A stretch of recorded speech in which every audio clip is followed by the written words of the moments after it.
Today's episode is brought to you by Positively Productive Systems, whose mission is to be the antidote to your stress and to provide compassionate productivity resources and coaching that help you heal and achieve.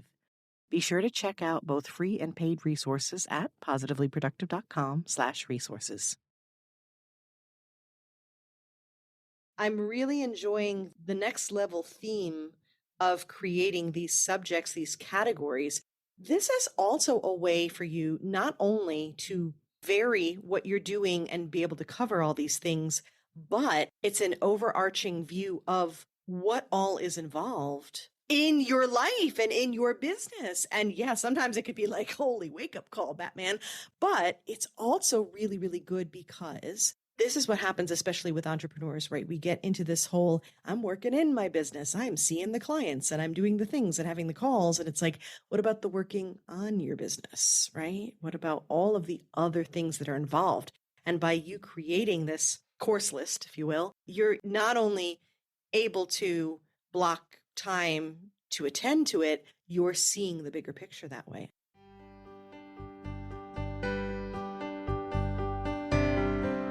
You're listening to the Positively Living Podcast.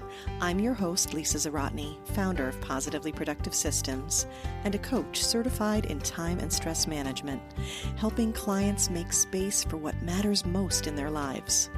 Join me each episode and we'll talk about decluttering, stress management, habits, personalized productivity, gratitude, and so much more. I understand the overwhelm of life because I'm a wife, mom to kids and cats, and a former caregiver. I'm here to help you choose what's right for you so you can do less, live more, and breathe easier. Sound good? Let's get to it.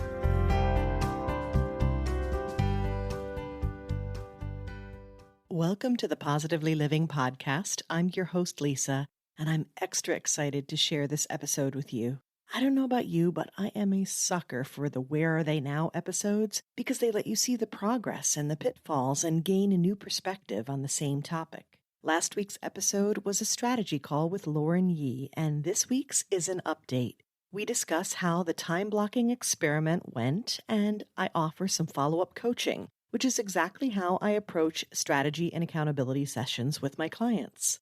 In today's episode, we'll find out what worked and celebrate that. And we'll acknowledge what didn't and review what to do about it. My guest and client, Lauren Yee, whom you heard on episodes 74 and 124, has some incredible reflections on this attempt of hers to get time blocking to work for her. She took my advice to heart and documented her journey, not only so she could review it, but so others could follow along and maybe try this themselves. At the end of the recording, we lose some sound quality, but I think the essential information gets through.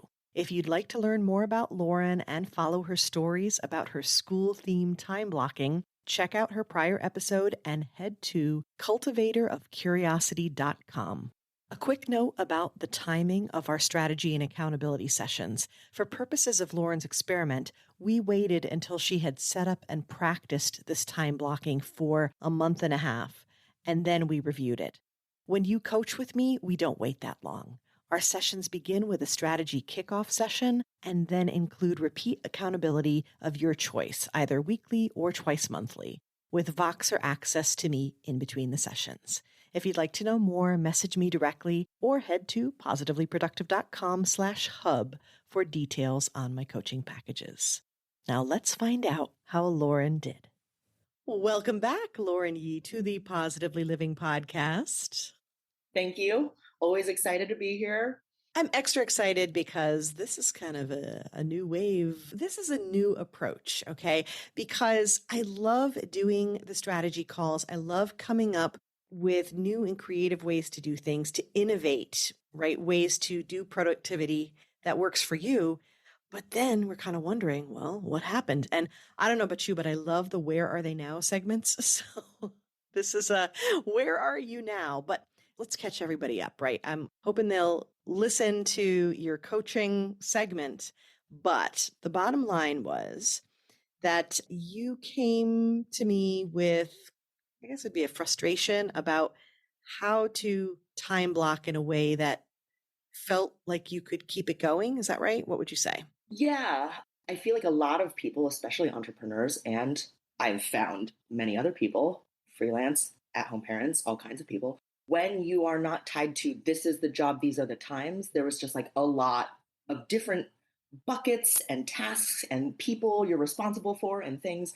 And so it was just, it became about time blocking, but it was just like, I have a lot of things that I'm responsible for and to different people, and like they don't know each other. So I'm the like catch all of like, how do I organize my time and prioritizing what to do and making time and space for those things and sticking to that was a bit of the challenge just because people do this a lot of the time, but like digital calendar time blocking was like not working for me. So I was like, I need to try something different. And I wrote those notes down saying that you were struggling to make calendar slots feel real, right?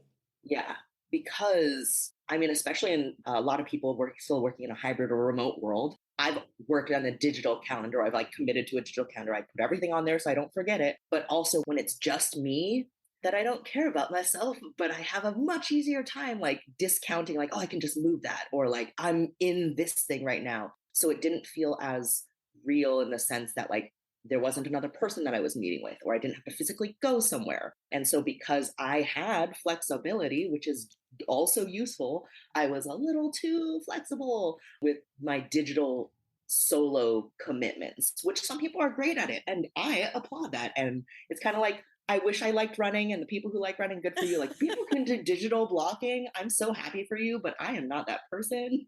Right. And so to that point, this is where self-awareness comes in, right? You're like, okay, this is not working for me, but how do I take what I know, what I teach, what I love, being playful, adulting as a kid, right?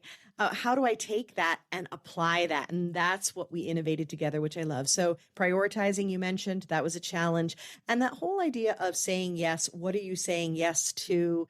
And that desire, you're a questioner, and that's great. So you would question a lot of things, but then what you value, you may tip actually to upholder and wanting to be there and to serve. I mean, you are definitely all about serving others. So this is making sure that you're structuring your time and your energy in such a way that you're serving all the things you value, including you.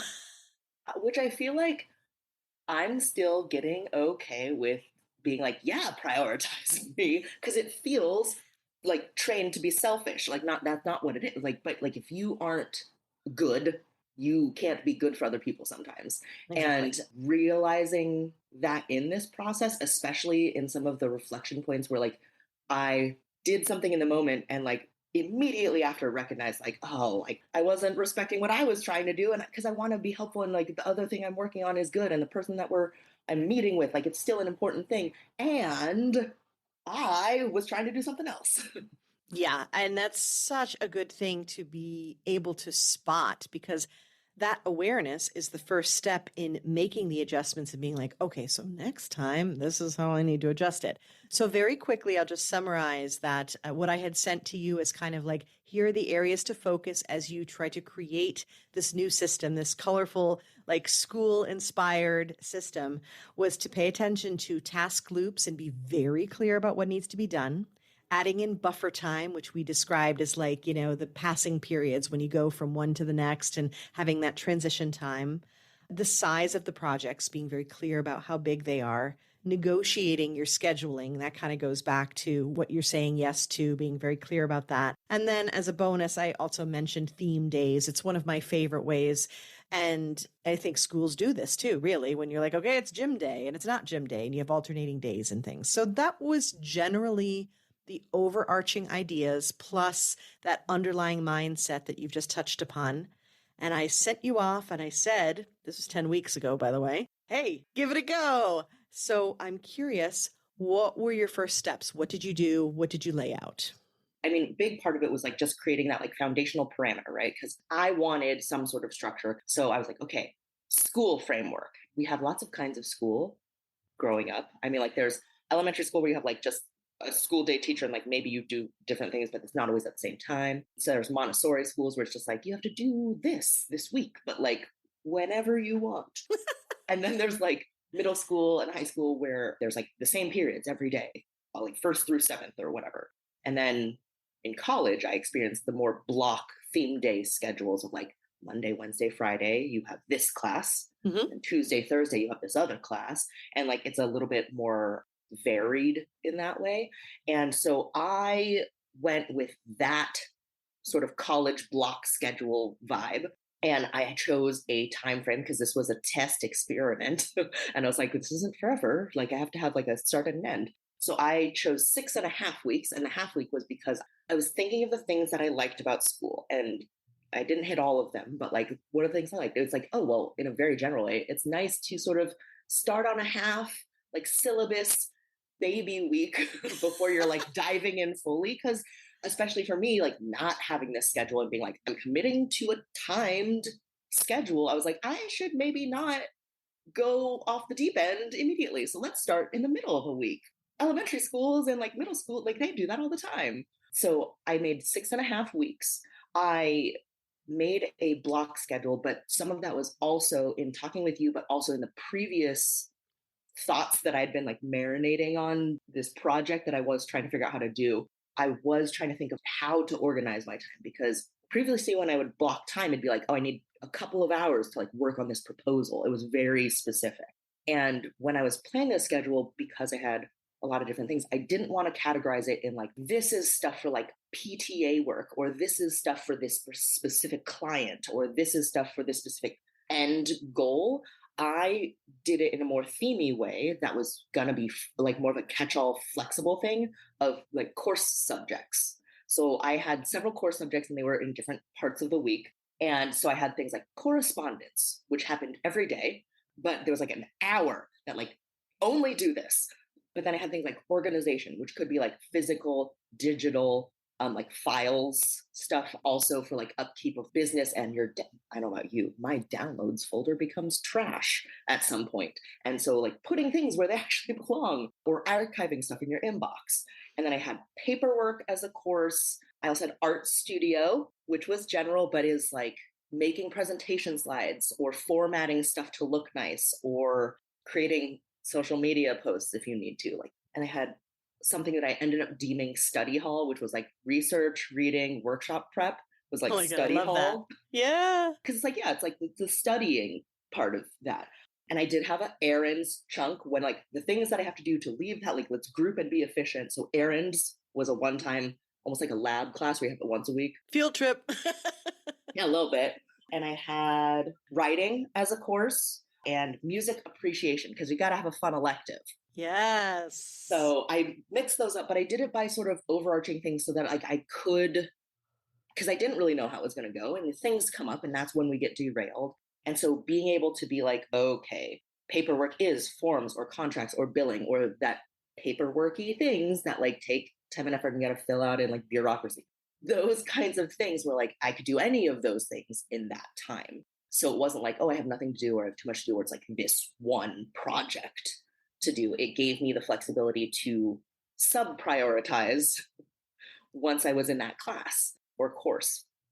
I like that. And that idea of having a block and then having a collection of things that belong, it keeps your structure while giving you some flexibility and variety so that depending upon your energy that day, you'd be like, I cannot handle an IRS form. I cannot.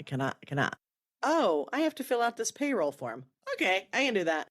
So you get to pick and choose and adjust accordingly. Now, sometimes there are deadlines or other things that force the priority and you have to, but also too, when it's the all things being equal, now what do I choose? It can vary. Or if you're like, I've had a very big day, and even though it was art studio time, it was a huge presentation, and I am zonked, so I'm going to go with this easy form or whatever, Yeah. So it's varying. I love that, and I'm really enjoying the next level theme of creating these subjects, these categories. This is also a way for you not only to vary what you're doing and be able to cover all these things, but it's an overarching view of what all is involved in your life and in your business. And yeah, Yeah. sometimes it could be like, holy wake up call, Batman. But Yeah. it's also really, really good because This is what happens, especially with entrepreneurs, right? We get into this whole, I'm working in my business, I'm seeing the clients and I'm doing the things and having the calls. And it's like, what about the working on your business, right? What about all of the other things that are involved?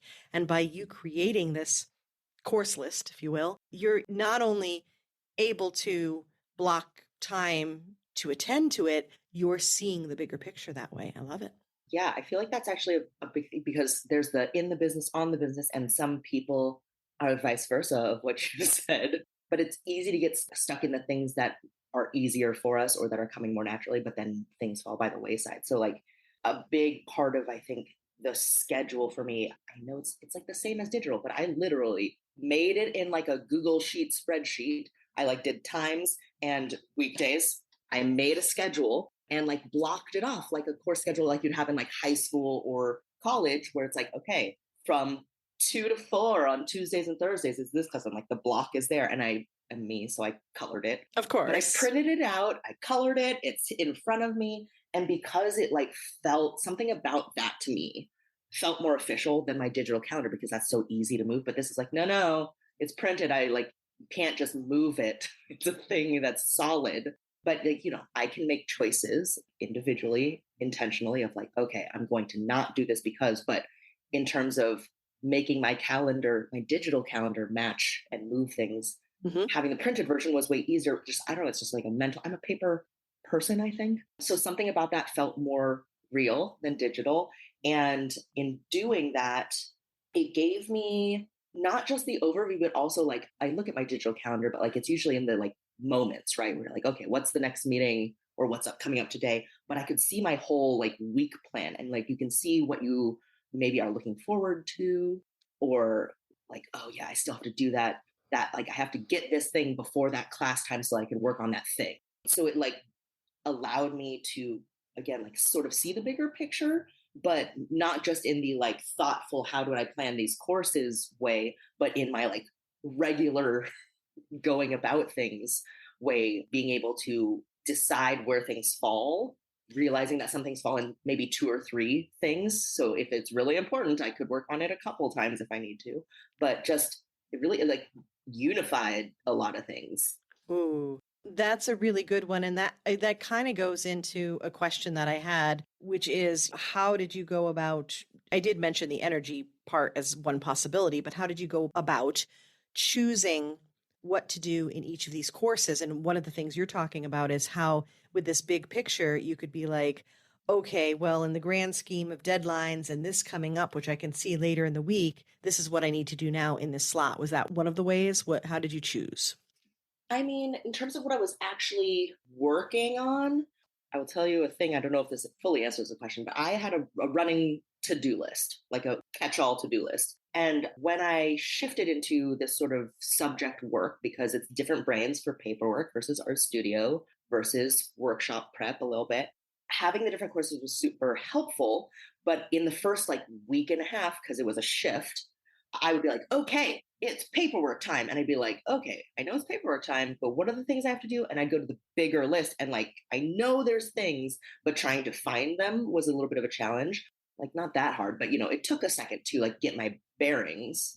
I knew what was supposed to be happening, but like, what am I supposed to be working on?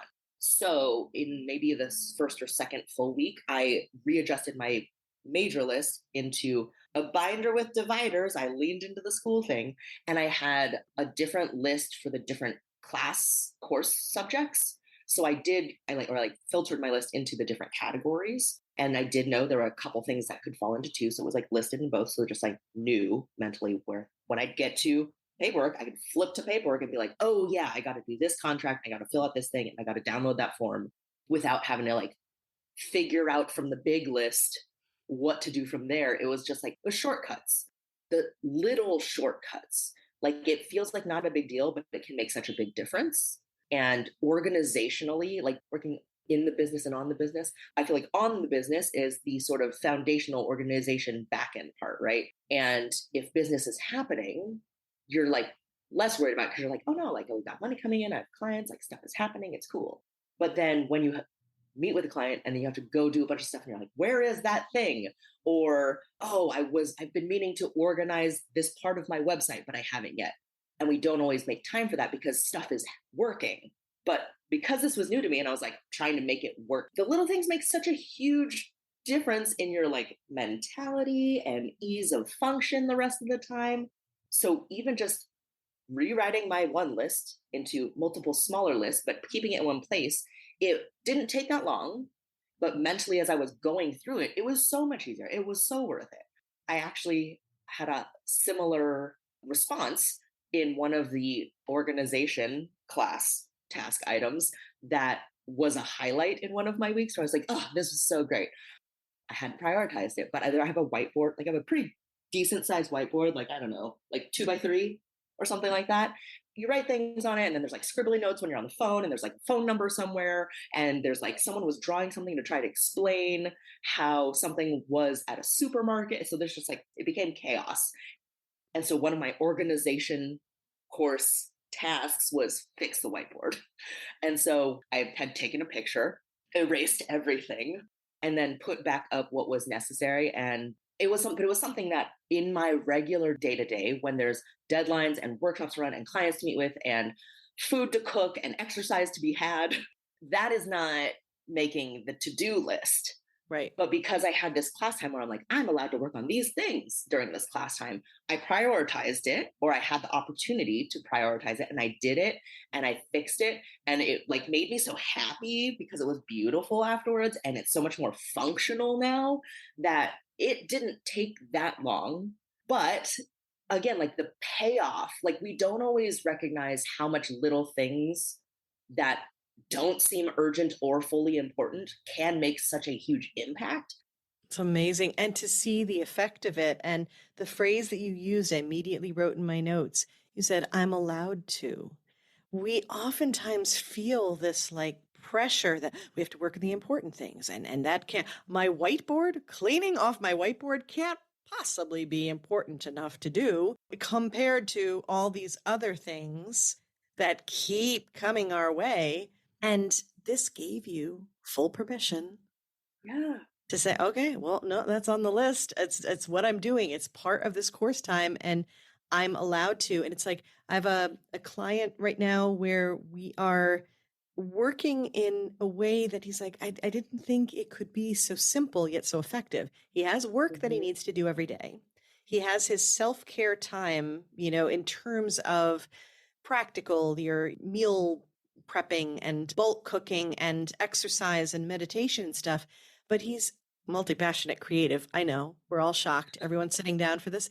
And so there's actually another main category that is a must for him to include every single day, and that's creative time. And that's actually different from your quote standard self-care time. For him, this is a soul's calling. This is a need. And to think about it in that simple way, like, okay, I got to carve out the work time. I got to carve out the take care of me, sleep and eat and meditate and do those stuff. And then have that creative time. And it's too easy to think, oh, drawing cartoons or playing on my instrument isn't, quote, not important enough. Right? Yes. So music appreciation time. Yes. And which again, umbrella. I was going to ask. Go ahead. So music appreciation was, I was trying to go not super general, but general enough that like there's subcategories, because I didn't know what I'd want to do or like need to do. So music appreciation time for me was play piano or play guitar or listen to new music that I haven't listened to before, because I have like a running thing of people telling me stuff and then I like haven't made time to like listen. To be read, but instead it's to be listened to. Yeah, because I can listen to things, but if I'm doing it while I'm doing something else, I like tune it out a little bit sometimes. Sure. So, I wanted to respect the new music. So I had those options, and piano and guitar are things that I have played before. I leaned more heavily into guitar because I hadn't focused on it in a while. I never took like official lessons, but I like messed around with friends, read tab, played chords, like learned some songs back in the day, way back, like high school, college, way back in the day. And I have a guitar, but I was like, oh, music appreciation time. I was like, I'm going to play the guitar. And the first class, I was like, oh my God, I got to tune this guitar. And like that took a minute because like I hadn't played it in forever. And thinking about it, I was like, I don't think I've picked it up, but I haven't like played the guitar for probably a decade. So it was like a whole like relearning thing. And it's like, it was focus time. I wasn't like trying to become a professional. It was just like messing around for fun. And it gave me permission time to do that. And so much so that I had this moment, I don't know, probably in like week 5 or 6, where I had downtime because I also did a good job and I made passing periods. So like breaks in between. I didn't go back to back, which I tend to normally do, but I did Nice. make breaks between my class courses in my schedule. And I had some downtime. My next course wasn't starting. And I went and picked up my guitar to like mess with the thing that I was like trying to get better at. And I realized later, like I didn't think about it in the moment, but I was just like, oh man, if I hadn't been doing this schedule that I've been doing recently, there's no way that I would have been like, oh, I have 10 or 15 minutes. I'm going to pick up my guitar after a decade.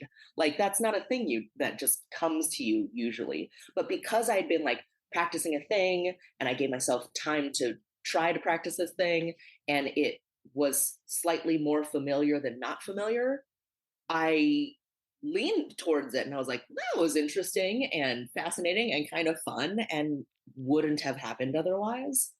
That's amazing things that you, like I said, tend to neglect because so many other things show up and try to claim their importance, that feeling that you must prioritize.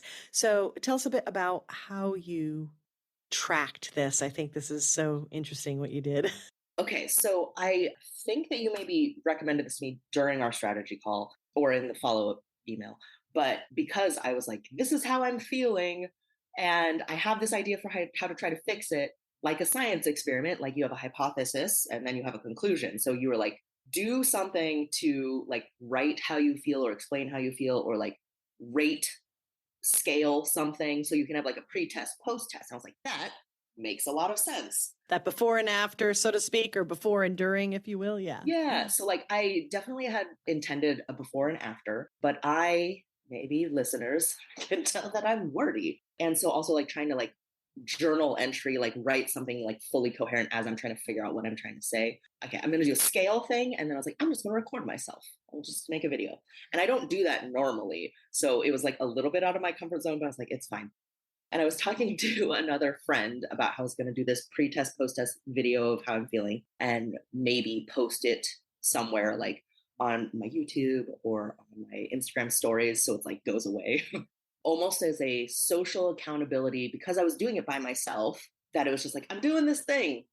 And now someone might have heard it. So I have to do this thing. So I was like, I'm going to post it somewhere. But I mentioned that I was like toying with the idea of like, maybe I should like track how I'm doing regularly too. And he recommended weekly updates. And I was like, Right. oh, that's fair and smart. I'll do it. Okay, fine. So what I ended up doing was weekly updates. So like I'd have the week would happen and over the weekend I would film myself again. I got much more comfortable filming myself. Bonus. But I would do, to try to focus my words, highlight of the week, low light of the week, and what I realized or something that I learned or something. And that was really actually fascinating for me for several reasons. One, I started doing this in my Instagram stories because I was like, it's 24 hours and it goes away and nobody needs to see this. But some people did see it and they're like, whoa, this is fascinating, or I feel like this would work for me, or like, I love this idea. And the fact that I was doing this for me, but then realizing that it resonated with more people or was helpful to more people, I was like, well, this is kind of great. In that I had some people come in because they last for 24 hours and my videos were not super long, but they get posted sort of slowly. And someone was like, oh, I missed the first half of your update. And I was like, okay, I'm gonna make it a reel so like you can still watch it. So I was tracking and people were interested in it. It also forced me to reflect, which I don't always make time to do. Just like generally, not that I'm ignore thoughts and feelings, but in terms of really reflecting on how something's going as it's going in a very purposeful way of like structure of highlight, low light, realization in this experimental process. I did that every time. Every update was highlight, low light, realization. So being able to reflect in that way was also like a accidental practice that got started because I don't always like I've never been like a diary journal person specifically. Like I like to recognize what's happening and like even memory wise, like okay, like a good scrapbook, photos, but I'm not like a full video writing tracker. So that was actually a really interesting exercise for me. And then it also helped because since I had those, again, I could like adjust course a lot easier than just like, I'm testing this thing for 6 weeks and now I'm done. And how did it go? I don't remember the second week. Right. Being able to think about it and adjust as you go, I think is really important. Like, we're going to see how it goes. And then you have to change the idea because it didn't work. Or so maybe it really did work. I love that. And so, yeah, you took a concept. You're right. I do think that you need to create some kind of benchmark. And so that's like, where are you starting?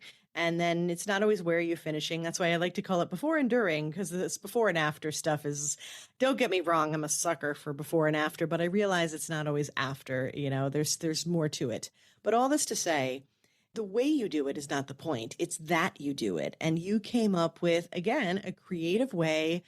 And now this was a little different because of the video aspect of it, but you are an external processor. Hello, hi, we're shocked, right? Me too, by the way. And so it'd be like, okay, so I'm kind of interviewing myself, if you will. And with that in mind, let's wrap this update up, which has been so amazing with your format that you created. I absolutely love it. Overall, could you give me a highlight, a low light, a realization, and if you're continuing this or not? Ooh, I'm going to choose highlight. There's probably many. I feel like the highlight, okay, I'm cheating a little bit. The highlight was just that I did it. It feels like it worked. Like it gave me focus. And in a related way, there's like structure and focus, but it wasn't forever. I chose 6.5 weeks and kind of with your like, it doesn't have to be before and after. But for me, with this, and also just in job life, the fact that I had an end I think was really important for me. Like there's like a cycle or seasonality to it because the Monday after my last Friday, last day of school Friday, the Monday I was like, I don't have a schedule today. Oh my gosh, this is like, I haven't felt like this since like college breaks. And it's like I still was doing other work, but in the sense of like, oh, I should start at this time and this course happens at this time. That went away. And so there was like a freedom in that, but also just like school back in the day, like summer, like winter break's nice, spring break's nice, but like summer break sometimes gets a little long. So like by the end of it, you're like, I need structure again. Right. So the first like week was like, oh, this is kind of lovely.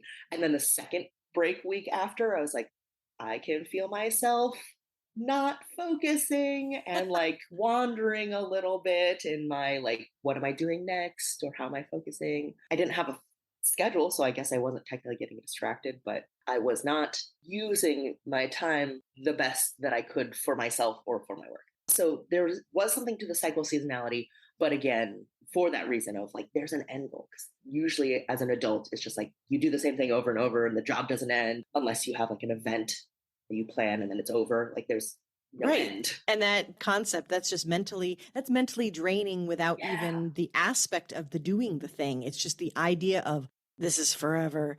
It can be a lot. You're absolutely right. That psychologically can be very profound to be like, oh, 30 days? I can do that for 30 days. Yeah. 6.5 weeks? Oh, I can do that for 6.5 weeks. You feel much more confident going in. I love that. Yeah. So cycle seasonality. We did it. So the cycle felt really good. Like it wasn't exactly the same, but like that feeling of like freedom a little bit. Yeah. Was again something I hadn't felt. So like that was like a nice bonus feeling there. Low light of the overall thing, I think that I honestly enjoyed this process a lot. I leaned hard into the terminology and like what I would like, I had a binder and all this stuff. Like it doesn't have to be that ridiculous, but it worked for me because then I knew what I was talking about. I think that the low light was the thing that I generally like and also enjoyed from school was some of the community. I have community anyway. Like I talk to a lot of people and I have like standing meetings with business people, but also like colleagues. So it's not like I was isolated, but I was just doing a self experiment. So it was fine, but it was a low light that I didn't have more intentional community because there were some moments where I connected with other people who were like, I want to do this too. So like we talked about it some and what I was doing and like how they could do stuff. I'm helping more people do that now, actually. And a couple of times, like my study hall class, I was on a video call with somebody beforehand, and they knew I was doing the school thing. And they're like, "What are you doing next?" I was like, "Oh, I'm doing like study hall. So it's like workshop and reading stuff." And they're like, "Oh, can I join you?" Like, okay. So we stayed on the video call, but we like weren't interacting and like we were both doing our separate things. And like that was kind of nice, but it kind of happened accidentally. So I feel like the low light wasn't like that bad, but was like a lack of intentional community for this, like related to this. I did have a group chat with some of the people who originally I talked with about this, who like helped me come up with the idea because they were sort of trying to also do it, but it was just like, hey, how's it going? But it wasn't alongside, it was kind of just like check-in version. So community, I guess. And then realization. But yeah, the realization, or really what I'm looking for is, what do you think is next? Are you going to do it again? Like, what do you think? I enjoyed it. I really do think that for me, and I don't think that's for everyone because I didn't like love school, but like I could function in school. It made sense to me. I knew how to work with it. I liked the framework. Mm-hmm. And that's not for everybody. But for me, the way that I set it up, and I'm curious to see how I could do it differently, but it really worked for me. Like having a schedule, some sort of schedule that had flexibility within it was helpful since I didn't have an external version of that from a specific job or business hours. The structure really worked for me, but again, it was flexible. I again enjoyed the break afterwards, but having a couple weeks now into break after, like, oh yeah, this feels different than when I was in grown-up school. So I do think that I'm gonna continue and try, but in the same way that school works, and we talked about the cycle, I think I'm gonna do a fall session. But again, like it's not a this is my schedule forever. Like this is the schedule for the next like 8 or 10 weeks, and then be able to reassess after that because like things evolve. I think I am going to continue, and also like I kind of mentioned, this seemed to have resonated with several people who saw what I was doing, and I've started doing some like grown up guidance counselor, like guidance counselor for the grown up school of your dreams, where I've started helping some people like unpack what they want out of it because what I did doesn't necessarily work for them. But if they want some sort of school ish structure to help them guide them a little, I've been talking to some people and coaching and consulting them in that way. See, I love that. And this is one of those things where you explored something that would work for you and it can lead into who knows what opportunity. So, by the way, episode 119 of the Positively Living podcast, all about seasonal energy and how it impacts our productivity and what you're talking about in going with the seasons. The 3 ideas that I have for you to potentially take what you're doing and modify. One is definitely that intentional break, actually having your spring break, your fall break, your winter break, things like that, and giving yourself, it's like vacation time from that schedule. Now, you're going to have to build in consideration for, adulting type deadlines, of course. Sure. But it could be kind of that free for all, a palate cleanser, right? That intentional break. I recommend, and one of the reasons why I coach with people in like an every 2-week kind of way is because 2 weeks gives you a chance to do the thing or not do the thing. 2 weeks is pretty standard, like for a really great vacation, right? But then after that, things get a little hairy. They get a little weird. Things start to go off the rails such that the course correcting that you were talking about is not as easy. Mm-hmm. So the 2-week is kind of the sweet spot. But anyhow, so taking breaks, the different semester idea. So I would also encourage that you have a schedule where you modify the schedule a little. Keep that one. You can always bring that back around, but modify it a bit. And you can tie this in not only seasonally, but schedule wise with your mission, your strategic planning, where you want to go, what's going on in your life that's going to change your energy. So you can start to tie back in like what your school schedule, air quotes, is going to look like based on what you're trying to achieve. Just like when I suggest doing a word of the year as kind of like your intention, and then you pull it back around and you're like, okay, how am I applying it throughout the year? This quarter, I'm applying it in this way. It's the same thing with your schedule. How are you applying the schedule to help you toward your ultimate goals or opening up to something that you feel like you've neglected? So essentially, you figure out what you want to do, what your goals are, and then you can connect different kinds of class schedules to that. And that also gives you some variety each time you do one of these cycles. Yes, absolutely. The adjustments I think are key, especially because, again, the seasonality or what feels important. Like for me, one class course that I think that I would label more intentionally so that I could do would be generally professional development personally, because it fits under other categories, but I didn't prioritize it in the subcategories. So that's something I would probably add in and adjust for next time, but I don't have to start fully over, but make adjustments.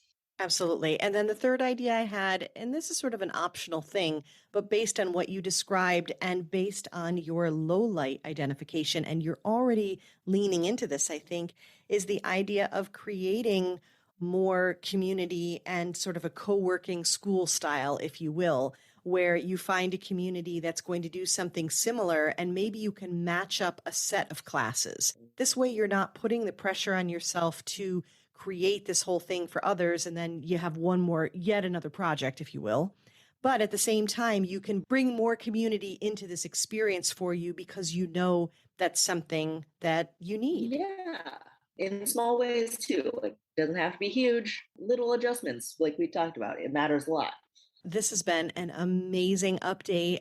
And with that, I want to thank you so much for sharing this update. I think it's so amazing to see what you did with this project, with this experiment, and what we can glean from it. And good luck with school in the fall. Thank you so much. I will take it.